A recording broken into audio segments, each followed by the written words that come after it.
Big TV భక్తి సమాచారం WhatsApp ఛానల్లో జాయిన్ అవ్వండి. అన్ని విశేషాలు ఎప్పటికప్పుడు తెలుసుకోండి. నోరెక్కడ జారిందో మనకే తెలియదు. ఎలా తీసుకుంటాం? కాలు జారితే తీసుకోవచ్చు, కట్టించుకోవచ్చు. మాట అనే ముందే ఆలోచించాలి. మనుషులు డబ్బు లాగేసుకున్నా ఏదైనా గోమే కొట్టినా భరిస్తారేమో కానీ ఆ మాటలు మర్చిపోలేరండి. అటువంటి మాటలు అన్నారు మీరు పాండవుల్ని. అంచేత వాళ్ళన్నిటికీ వాళ్ళు జవాబు చెప్పడానికి సిద్ధంగా ఉన్నారు. ఇక్కడ భారత యుద్ధంలో ఒక పరమరహస్యం ఏమిటంటే, కర్ణుడికి భీముడు దొరికాడు, ధర్మరాజు దొరికాడు, నకులుడు దొరికాడు, సహదేవుడు దొరికాడు, అర్జునుడు తప్ప అందరూ దొరికారు. వాళ్ళందరినీ కుంతీదేవికి ఇచ్చిన మాట ప్రకారం కర్ణుడు వదిలేశాడు అనేది మీకు అందరికీ తెలుసు. ఇప్పుడు ఇంకో రహస్యం చెప్పనా? ఇదే లక్షణంతో భీముడు కర్ణుడిని వదిలేశాడు. ఆ విషయం ప్రచారం కాలా. భీముడు పనికిమాలిన వాడయ్యాడు. ఇక్కడ కర్ణుడు దొరకడానికి ముందు రోజు కూడా కాదు, నిజం చెప్పాలంటే ఒక 3 గంటల ముందు భీముడు కర్ణుడు దొరికాడు. ఇలాగే జాలిపడి వదిలేశాడు భీముడు శల్యుడు చెప్పడం వల్ల. ఎందుకని? భీముడికి కర్ణుడికి యుద్ధం జరిగింది, ద్వంద్వ యుద్ధం. అది కూడా బాణాలతో జరిగింది. గదా యుద్ధం అయితే కర్ణుడు 5 నిమిషాలు నిలబడ్డ అవుటే. బాణ యుద్ధం జరిగింది. బాణ యుద్ధంలో కర్ణుడు భీముడి కంటే పరాక్రమవంతుడు, అర్జునుడి కంటే కాకపోవచ్చు, కానీ భీముడి కంటే పరాక్రమవంతుడు, నైపుణ్యం ఉన్నవాడు. భీముడికి బ్రహ్మాండమైన నైపుణ్యం ఉంది, కానీ కర్ణుడు అంత లేదు. తేడా పాడాలు ఉంటాయి కదా. 95 మార్కులే, 92, 92 90 దాటాయంటే అలాగా. ఈ తేడా పాడాల్లో ఉన్నప్పటికీ భీముడు ఒక దశలో కర్ణుడిని మూర్చిపోయేలా చేశాడు. రథంలో కర్ణుడు మూర్చిపోయాడు. వెంటనే ఒళ్ళు మండి భీముడికి ఈ కర్ణుడు ద్రౌపదిని అన్న మాట గుర్తొచ్చింది. 5 భర్తలు నిన్ను కాపాడలేకపోయారు ఓ వ్యభిచారిని, నువ్వు ఇక్కడ ఎవరిని చేసుకుంటే అడిగేవాడెవడు 6వ వాడిని చేసుకో అన్నాడు. బంధకి అన్నాడు. బంధకి అంటే సంస్కృతంలో వ్యభిచారి అయిన స్త్రీ అని అర్థం. అంత మాట అంటావురా, నా పెళ్ళాన్ని పట్టుకుని ఇప్పుడు నాకు దొరికావురా అని భీముడు రథం నుంచి దూకి కత్తి తీసుకుని నాలిక కోసేద్దామని వెళ్ళాడు. కర్ణుడు రథం మీదకు దూకి నాలిక కోసేద్దామని, ప్రాణం తీద్దామని కాదు. ఎందుకంటే ప్రాణాలు అర్జునుడు తీస్తాడని చెప్పాడుగా, ప్రతిజ్ఞ చేశాడుగా, మరి ఆయనకు అవకాశం ఇయ్యాలిగా అని కత్తి తీసుకుని రథం మీదకు దూకాడు. కర్ణుడు జుట్టు పట్టుకున్నాడు, రథంలో పడిపోయి ఉంటే నాలిక కోసేద్దామని. వెంటనే శల్యుడు అన్నాడు, అల్లుడు ఒక్క విషయం విను, నీకు తెలుసు తెలియదు ఆవేశంలో ఆలోచించట్లా. మూర్ఛపోయిన వాడికి ఏ అవయవం తెగినా సరే ప్రాణం పోతుంది. మూర్ఛపోయిన వాళ్ళ విషయంలో మన ఎదురుగా ఏమైనా జరిగితే జాగ్రత్తగా ఉండాలి. మనం వాళ్ళకి పొరపాటున ఏదైనా బ్లేడుతో కానీ మేకుతో కానీ ఎవరైనా గాయం చేస్తే విపరీతంగా రక్తస్రావం జరుగుతుంది. అది అతనికి తెలియదు కాబట్టి ప్రాణం పోతుంది. మనం మెలకుగా ఉంటే రక్తస్రావం జరుగుతుంటే ఆపుకుంటామండి. రక్తం ధారగా కారుతుంటే ముందు ఉపాయం ఏమిటంటే కుళాయి దగ్గరికి వెళ్ళిపోవాలి. బ్రహ్మాండంగా గట్టిగా తిప్పేయాలి, ఆ కుళాయిని అక్కడ పెట్టేయాలి, చేయి అక్కడ పెట్టేయాలి, ధారగా కారాలి. ఆ నీటి ధారకి ఆ రక్తం ఆగిపోతుంది. వెంటనే గుడ్డ చుట్టేయాలి గట్టిగా. ఇది ముందు ప్రాథమికం. తర్వాత మరీ మిగిలినవన్నీ ఉండడం, డాక్టర్ దగ్గరికి వెళ్ళడం అన్నీ మామూలే. కనీసం ఇంకా ఇంట్లో ఉపాయాలు కూడా కొన్ని ఉన్నాయి. ఐసుగడ్డోడు తెచ్చి అక్కడ గట్టిగా పెట్టుకున్నా ఆగుతుంది.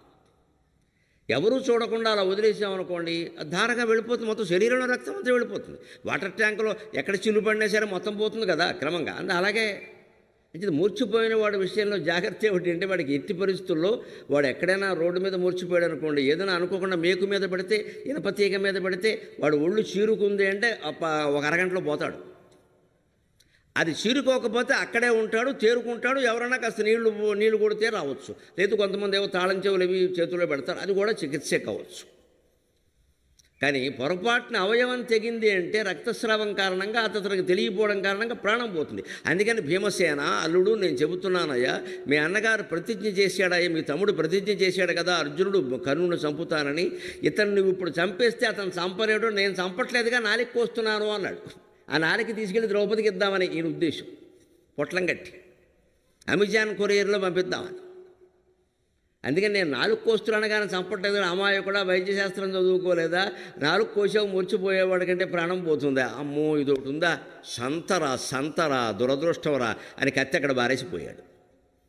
ఆశ్చర్యం ఏమిటంటే ఆ పారేయడం దురదృష్టం అయిపోయింది. 3 గంటల్లో కర్ణుడు రెచ్చిపోయాడు. తర్వాత బాణయుద్ధం చేశాడు, భీముడు దొరికాడు. పొట్టలో పొడిచిపోరా, తిండిపోతూ నీకు యుద్ధం ఎందుకురా అన్నాడు. మాట్లాడకుండా పోవలసి వచ్చింది. యుద్ధాల్లోనూ ఎన్నికల్లోనూ జయాపజయాలు క్షణంలో మారిపోతాయి.